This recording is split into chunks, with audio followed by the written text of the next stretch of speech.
raiba fi. Apa makna zalikal kitab? Siapa nak teka? Apa makna dia zalikal kitab? Kita cuba pergi sikit demi sedikit lah. Banyak panjang ni nak cerita ni. Ini baru satu ayat. Satu hari satu ayat. Apa makna zalikal kitab? Siapa nak cuba teka?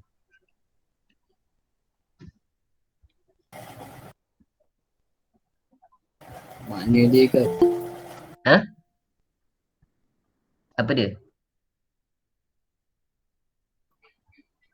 Kita belajar bahasa Arab sikit malam ni insya-Allah. Ini adalah kitab. Terima kasih. Kalau malu nak buka mic jangan risau. Boleh boleh boleh type dekat ruangan Zalika chat tu kan. dia jauh kan Ah, maksudnya. Dia kalau Hazar dia dekat, Zalika jauh. betul. Okay. So what? Cik. So what? Kalau kalau kita dah bagi fakta kan, kita dah bagi fakta. So orang patut buat contoh yang kita berhadapan dengan Zionis kan. Kita bagi tahu macam so what? Kita dah tahu kan. Zalika itu okay, hadza ini okay. So what is the point? Apa apa dia punya output dia? Apa kaitan dengan kami? Apa apa awak punya ni kan hujah nak mengatakan yang Al-Quran ni boleh ada kaitan dengan kami, bagi kesan kepada kami, faham tak? Sebab itulah penting kan kita faham kan apa mindset yang kita nak kena faham adalah ketika mana Rasulullah SAW bacakan zalikal kitab. Satu penting kita faham bahasa Arab kan. Bila kita tadabbur Al-Quran dengan ilmu bahasa Arab, dia sangat sangat dia akan masuk dengan sangat oh, feeling dia lain macam kan. So bila kita kata suatu dalam surah Furqan, kalau perasan kan dalam surah Furqan Allah rakam kan dalam surah Furqan surah yang ke-25 ayat yang ke-30 kan. Allah rakam kan penyesalan Rasulullah sallallahu alaihi wasallam kan.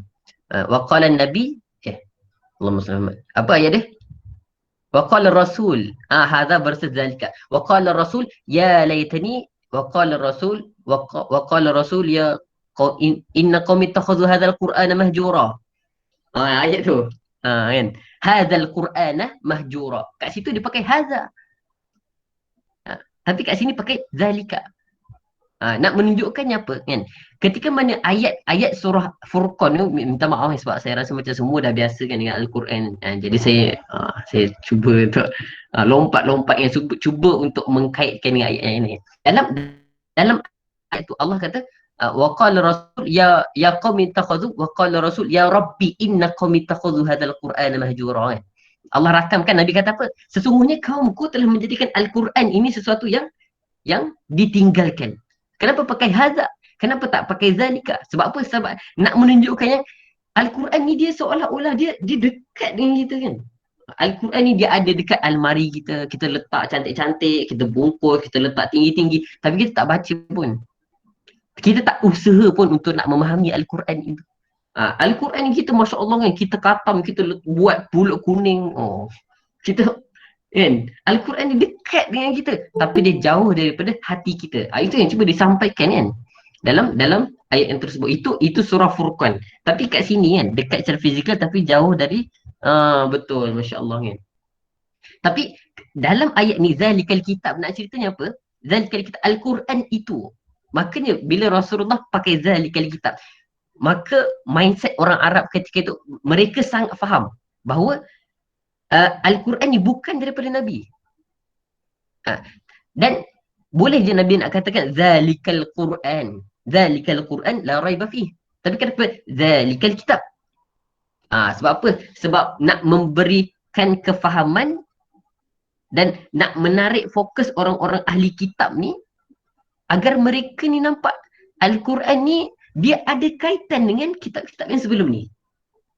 Dia adalah kesinambungan. Dia adalah episod, babak-babak sambungan daripada syariat-syariat yang syariat-syariat Nabi-Nabi sebelum ni. Dan dia bukanlah daripada Nabi SAW.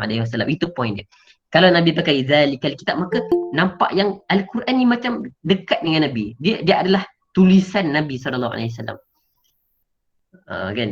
Jadi itu antara antara inilah antara poin yang penting untuk kita fahamlah insya-Allah. Okey. Ada apa-apa soalan tak sebelum saya terus?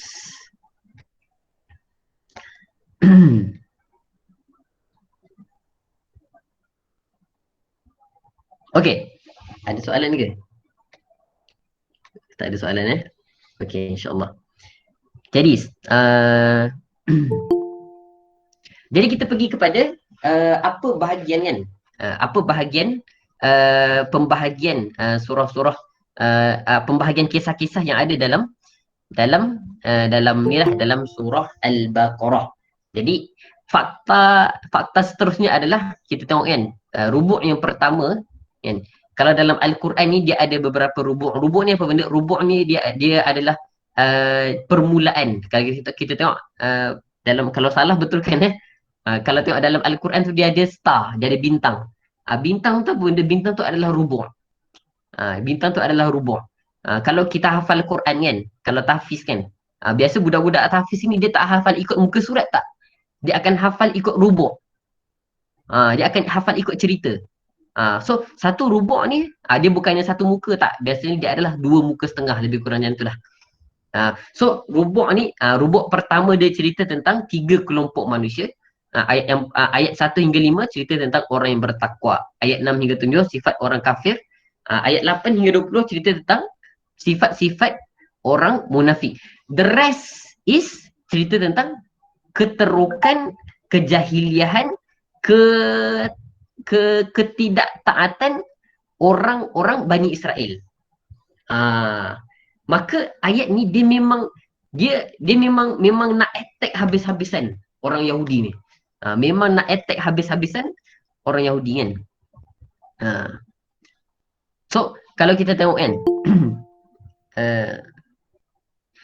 dalam surah Al-Fatihah, Allah tutup dengan kisah antara orang yang iyyaka na'budu wa iyyaka nasta'in ihdinas siratal mustaqim kan, siratal ladzina an'amta 'alaihim, orang yang Allah bagi nikmat kan, dan juga orang yang ghairil maghdubi 'alaihim waladdallin.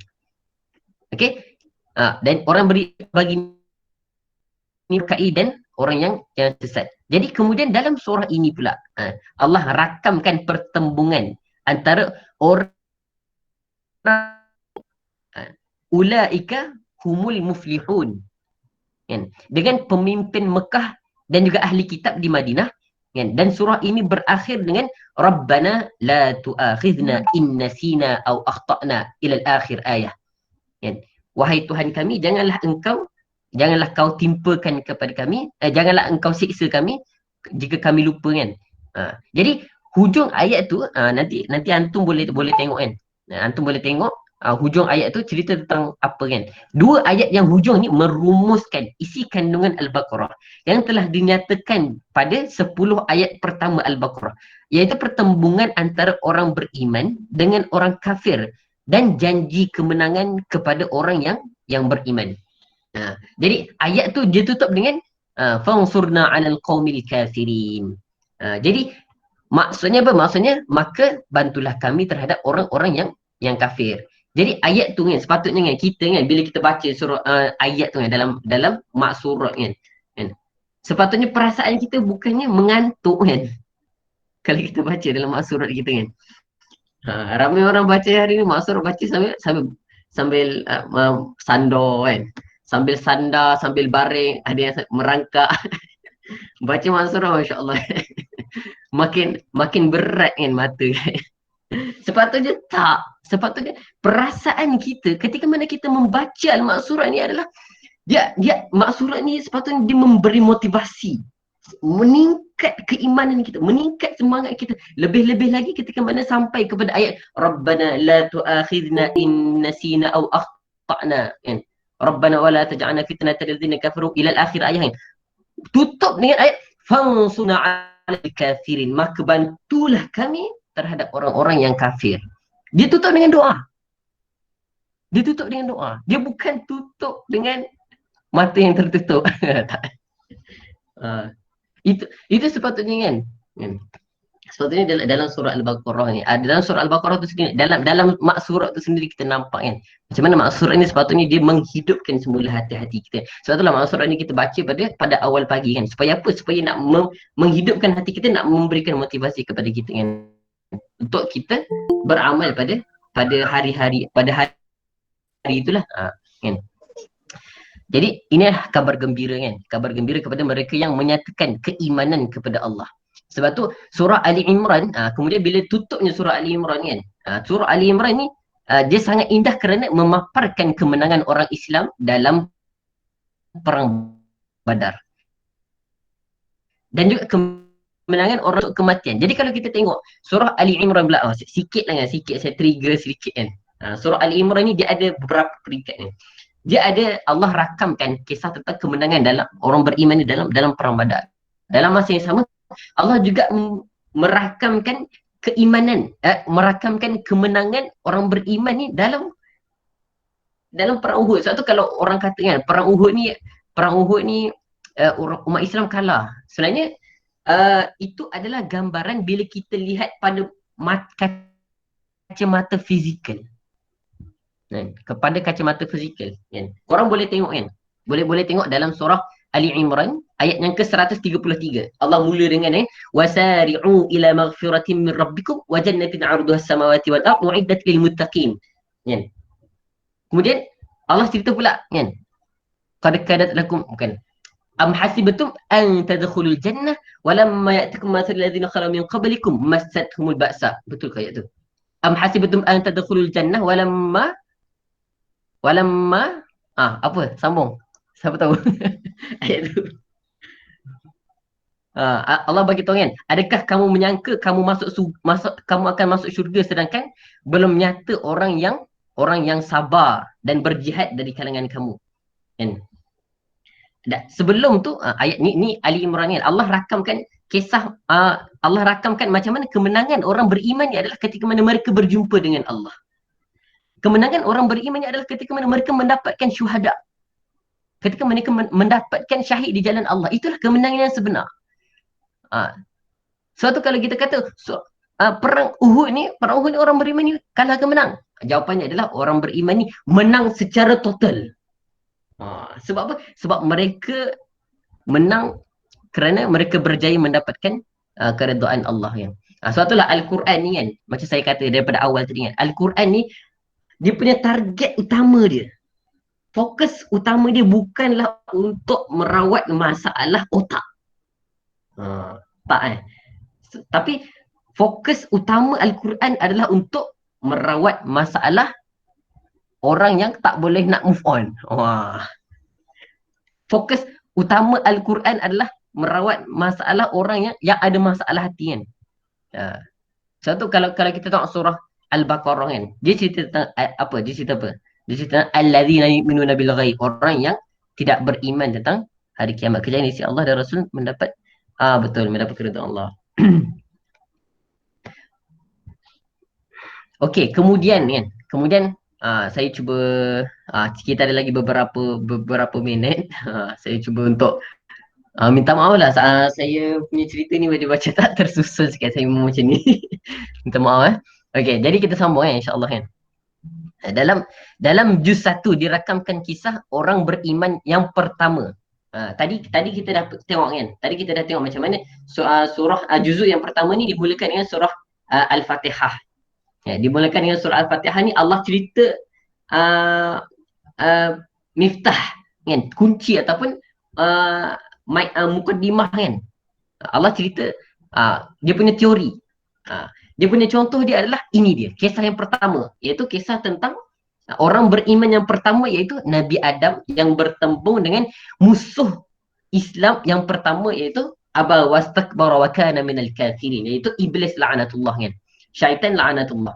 Jadi ini adalah pertembungan antara hak dan batil yang pertama dalam sejarah umat manusia. Jadi pertembungan antara manusia dan jin dan syaitan ini dia bukannya baru, tapi dia sebenarnya telah berlaku sejak hari pertama manusia diciptakan. Jadi ia adalah dendam kesumat antara iblis kan, laknatullah. Kemudian Allah bawa kita Bukan lagi one by one, tapi generasi Bani Israel yang telah berjaya diterbiah oleh syaitan la'anatullah sehingga berjaya merepotkan, berjaya menyusahkan Nabi Musa. Jadi babak yang seterusnya, tadi kita tahu kan. Tadi kita tahu scene yang pertama adalah kisah pertemuan kan, persaingan antara Nabi Adam dan juga iblis. One by one.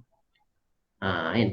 Tapi kali ini kan, iblis telah berjaya merekrut Bani Israel itu sendiri kan, menjadi orang yang menentang Islam. Sedangkan diorang ni orang Islam sebenarnya. Bani Israel zaman tu mereka ni adalah orang Islam. Kan. Bani Israel mereka adalah orang Islam, tapi mereka sendiri menolak Islam. Sebab apa? Sebab mereka ni telah dijajah lama oleh Fir'aun. Dan dalam hati mereka ni telah ada kekufuran. Sebab tu kalau kita kata kan, kalau kita berdebat dengan orang yang kata apa? Bukan berdebat lah. Kalau Israel kan, dia kata apa? Dia kata Al-Aqsa ni adalah milik siapa? Milik dia orang kan. Milik orang Yahudi. Sebab apa? Hujah mereka adalah itulah dia orang akan bawa sejarah.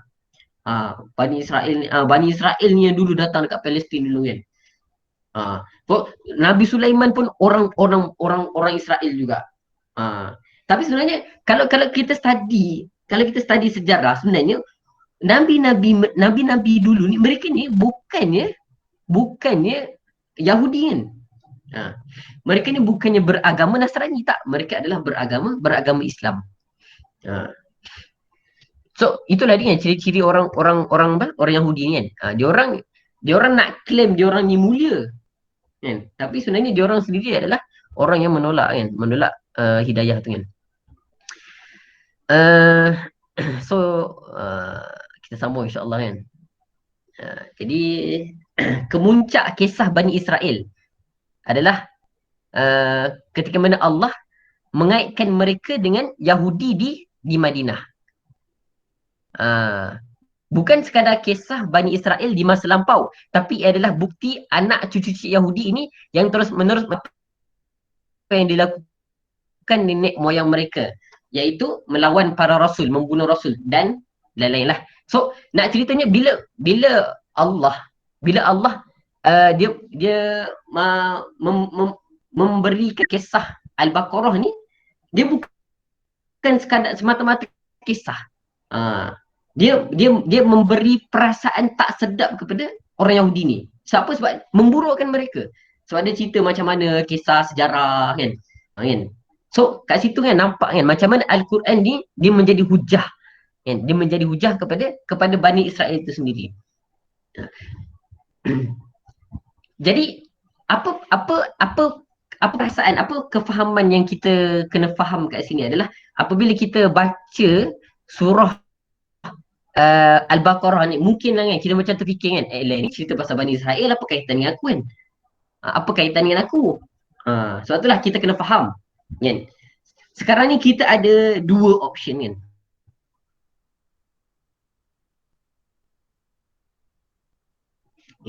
Bani Israel mereka pernah mendapat tawaran untuk berjuang bersama-sama dengan para rasul.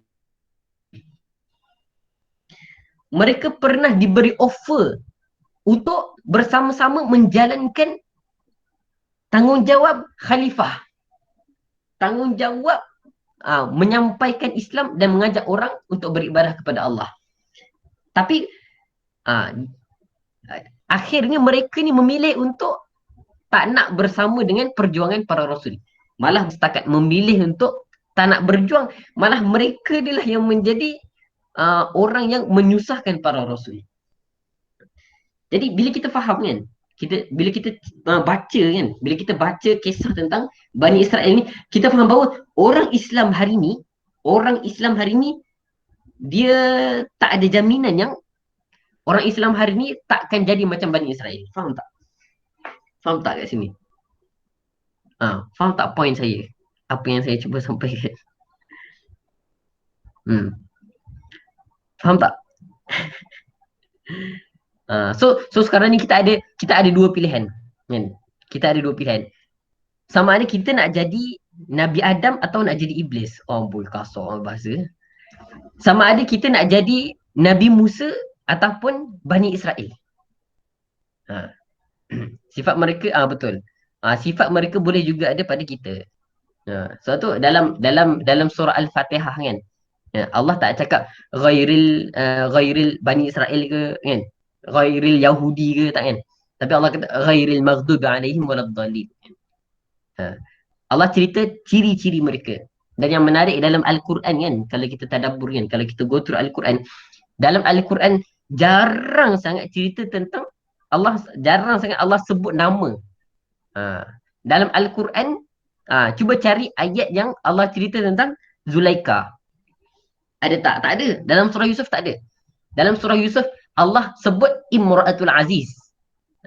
Isteri kepada pemerintah. So, yang paling penting adalah kita tengok kan, adakah dalam diri kita ni ada ciri-ciri Imratul Aziz tu? Wah, na'udzubillah kan. So, sama juga kan bila Allah rakamkan kisah tentang saudara Nabi Yusuf. Ada tak Allah sebut nama dia orang kan? Sebab ada orang dia mengkaji kan. Nama 12 hari beradik Nabi Yusuf ni siapa, nama dia nama kan. Bla bla bla kan. Allah tak sebut pun nama dia orang. So, apa yang paling penting siapa orang tu? Yang adalah adakah ciri-ciri orang tu ada pada kita? Kan? Kisah ni. Apa makna Zulkarnain? Zulkarnain ni bukan nama orang. Zu maksudnya apa? Zu maksudnya pemilik. Kornain ni maksudnya dua tanduk kan. Kalau tak silap lah. Kalau salah betulkan lah. So nak cerita dalam Al-Quran, kebanyakan kisah-kisah dalam Al-Quran Allah cerita tentang ciri-ciri supaya sama ada orang yang macam ni ataupun orang yang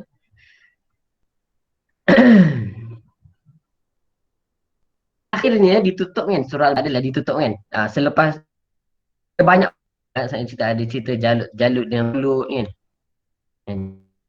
Ada cerita mengalih arah kiblat.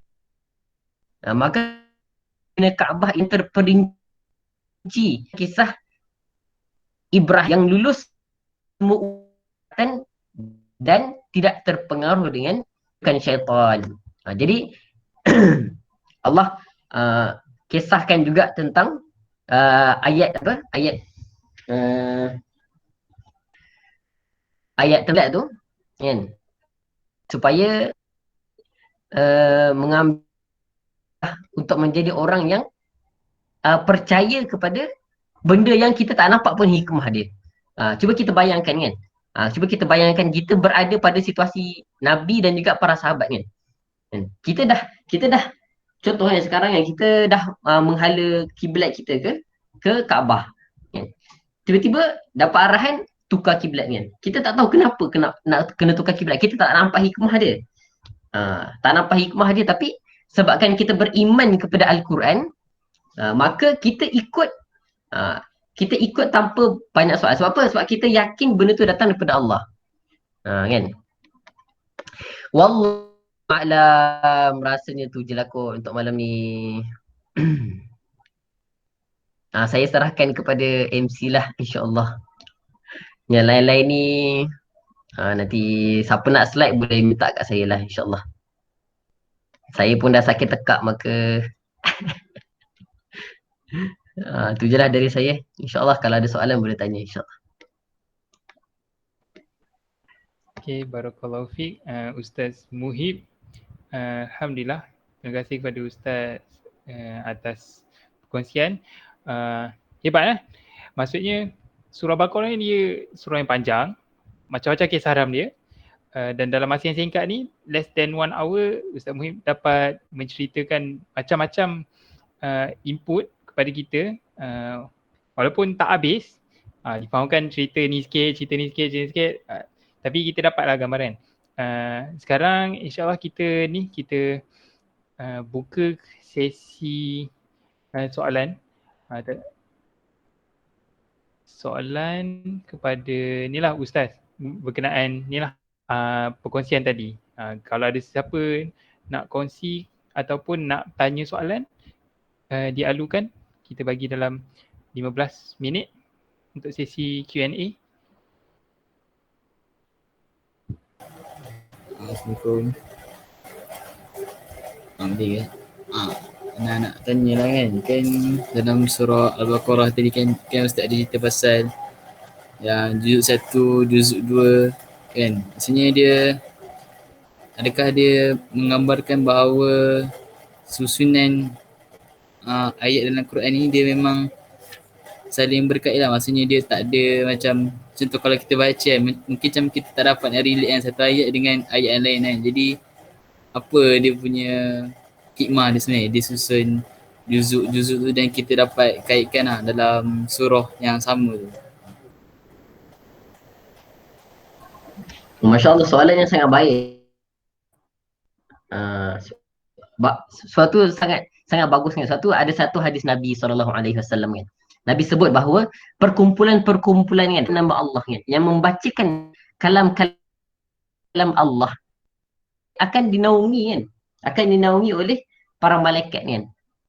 Dan para malaikat ni akan mendoakan kepada orang-orang yang sama-sama kan bertafakur kan. Bertafakur dan tadabbur kan. Sama-sama berfikir kan, menyebut nama-nama Allah dan sama-sama berfikir kenapa Allah buat semua ni. Mudah-mudahan kita ni termasuk dalam kalangan inilah orang-orang yang didoakan oleh para malaikat walaupun kita ni secara online kan. Tapi insya-Allah kan. Jadi insya-Allah kan. Sebenarnya ada beberapa persoalan kan. Mungkin ada orang kata ulama ke yang susun kan Al-Quran ni kan. Sebenarnya tak. Sebenarnya setiap bulan Ramadan malaikat Jibril akan bertilawah, akan bertadarus dengan Rasulullah SAW setiap bulan Ramadan. Dan pada akhir bulan Ramadan yang terakhir itulah maka malaikat Jibril ni bertadarus bersama dengan Rasulullah SAW dan daripada situlah disusun Al-Quran ni daripada mana. Maka dia mula daripada Al-Fatihah, kemudian Al-Baqarah, kemudian ini. Dan memang para ulama mufassirin ni memang mereka ni dah bertungkus lumus kan. Study, mereka cuba untuk mengkaji apa kaitan, apa munasabah kan, apa munasabah antara, apa kaitan antara surah Al-Fatihah dan surah Al-Baqarah dan mereka telah kumpulkan dan banyak kitab yang yang kita boleh refer kan. Antaranya kitab ni lah Amrul Khalid kan. Baru saya ingat nama penulis dia. Siapa yang ingat nama tajuk dia boleh boleh bagi Khawatir tahu. Quran ni lah. Betul, Khawatir Quran. Antara kitab yang sangat baiklah untuk kita study kan. Untuk kita nampak apa tema-tema dia kan. Untuk kita nak faham, untuk kita nak amal. Kan.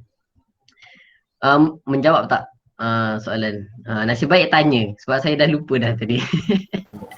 Lupa nak jawab soalan tu. Sebenarnya saja-saja buat lupa supaya kita boleh jumpa lagi yang sesi lepas ni kan. Cerita dia dah. Okey, Assalamualaikum warahmatullahi wabarakatuh. Ada lagi tak soalan lain? Tiba-tiba dah bagi salam. Nampak sangat dia punya sakit tekak tu. Terima kasih Ustaz. InsyaAllah ada lagi nak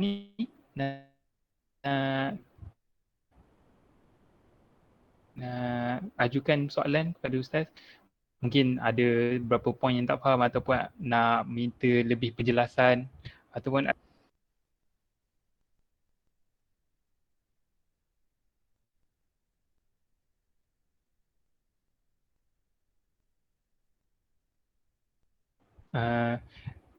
Ustaz, tadi kenapa surah Al-Baqarah surah kedua selepas surah Al-Fatihah dah terjawab ke?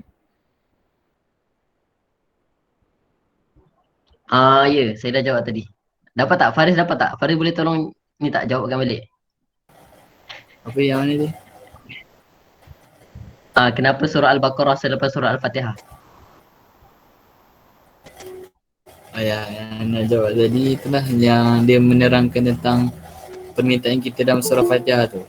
Apa kan ihdinas siratal mustaqim, masa kita minta An'am ta'alaihim tu, lepas tu terus awal jawab dalam surah Al-Baqarah tu ayat 1 sampai 5.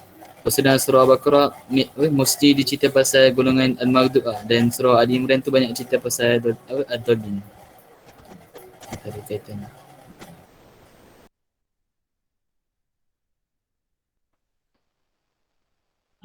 Okey, terima kasih. Soalan untuk Ustaz. Apa take home message surah Al-Baqarah ataupun surah Al-Baqarah yang kita boleh ambil dan praktikkan?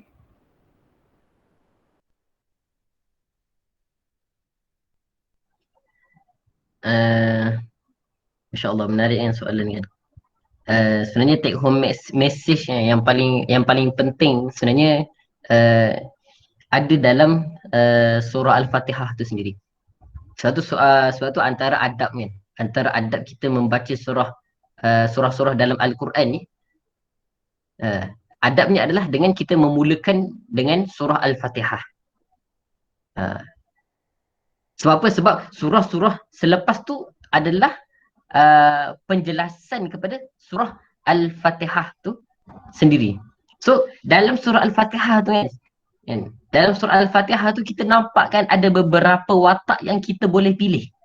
Sama ada kita nak jadi an'amta alaihim, ataupun kita nak jadi ghairil maghdubi alaihim, ataupun kita nak jadi waladdallin. Kan? Kita nak jadi orang yang Allah bagi nikmat hidayah. Ataupun kita nak jadi orang yang ghairil maghdubi alaihim, iaitu Bani Israel kan, orang yang dia ada ilmu tapi dia tidak beramal dengan ilmu dia. Ataupun kita nak jadi orang yang waladdallin, orang yang macam Kristian kan. Mereka ni ramai dia yang baik, ikhlas kan. Tapi mereka ni beramal tanpa ilmu. Banyak bid'ah yang mereka lakukan.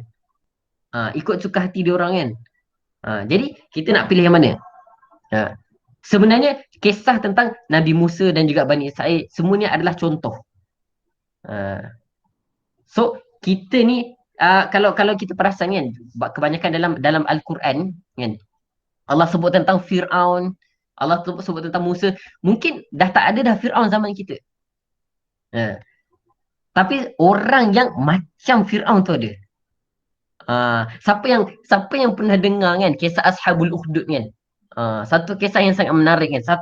Satu kisah yang sangat memberi inspirasi kepada saya sendirilah. Kan?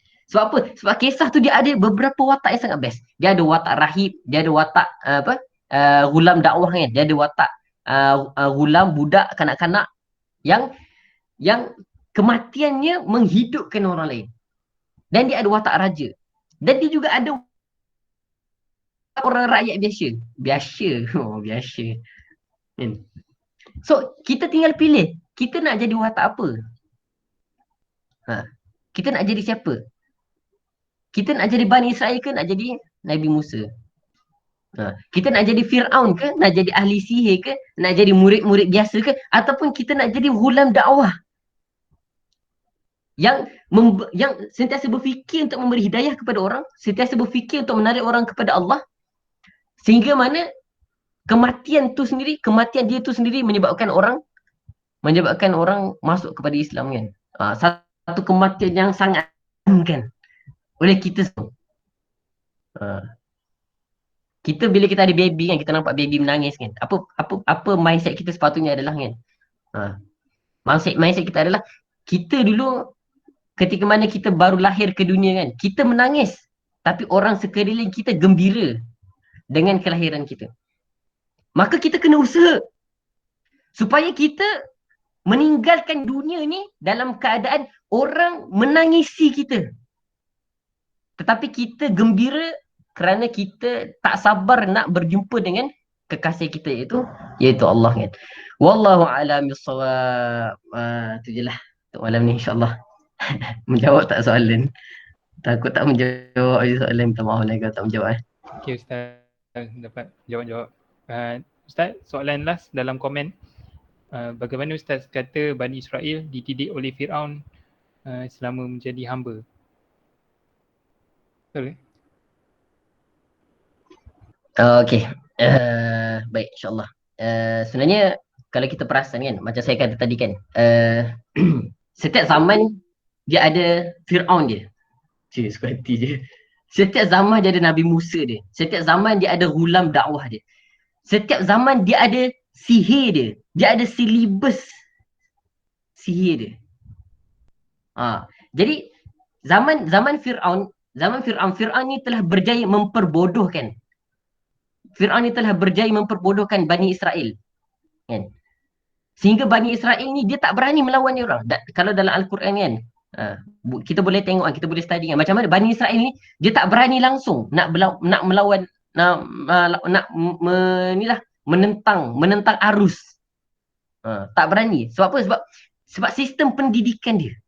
Sistem pendidikan Fir'aun tu, kalau kita tengok Ghulam Dakwah sendiri kan, macam mana orang ni, pelik kan kalau kita kata kan, macam mana kita nak sembah manusia yang sama macam kita kan. Sebenarnya dia orang ni, dia orang ikut sebab dia orang takut dengan Firaun kan.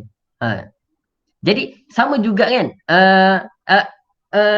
kepercayaan tu dia telah ditanam lama melalui sistem pendidikan kan, turun temurun kan. Sama jugalah dengan kita dekat Malaysia kan. Oh, tiba-tiba sistem pendidikan kita dekat Malaysia kan. Kalau kita fikir kan, kenapa ramai orang yang bijak-bijak ni dia mesti nak ambil medik, mesti nak ambil engineering. Kenapa orang yang bijak-bijak ni tak ambil kos agama kan? Benda ni dah jadi macam just go with the flow.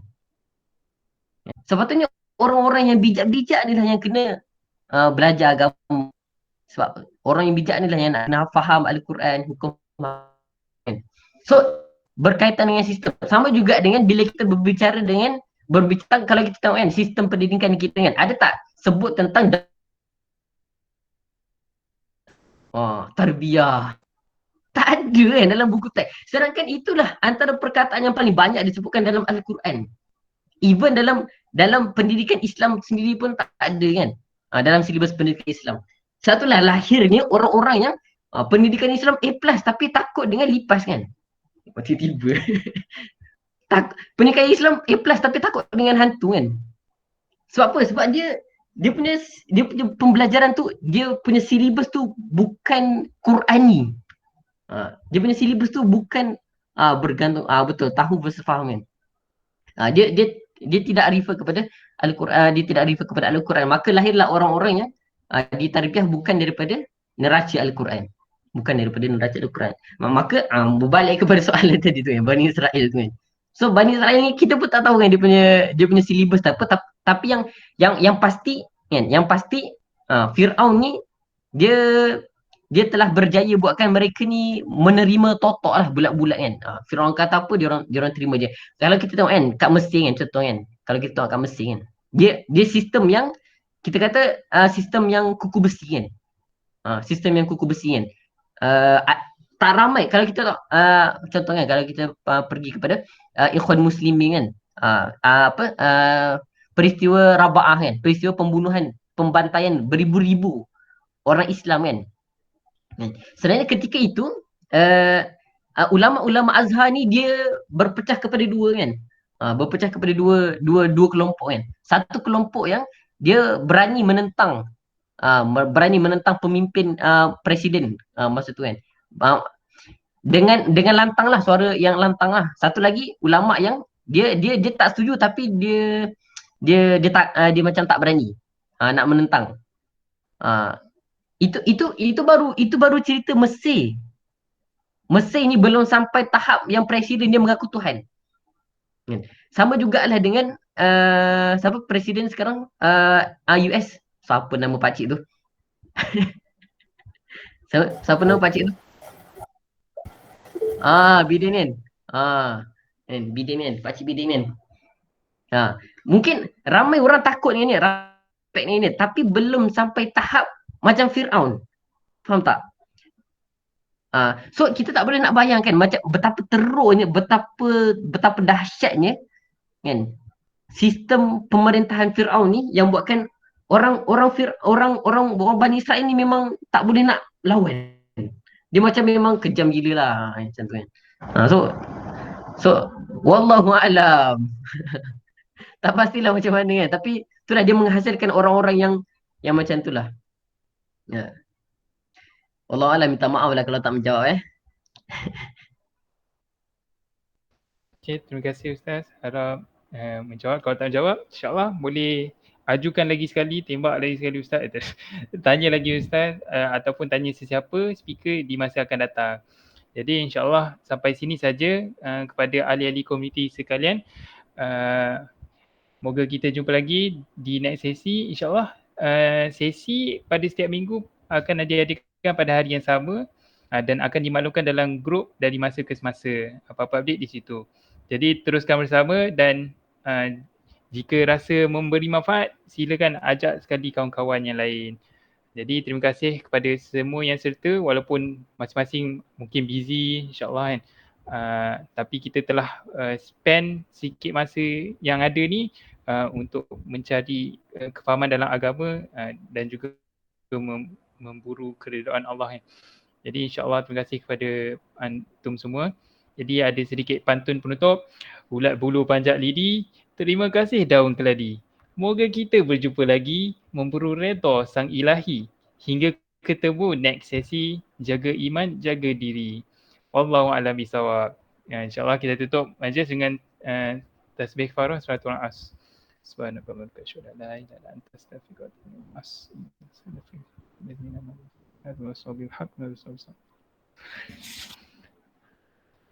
Assalamualaikum warahmatullahi wabarakatuh. Terima kasih Ustaz. Assalamualaikum. Terima kasih.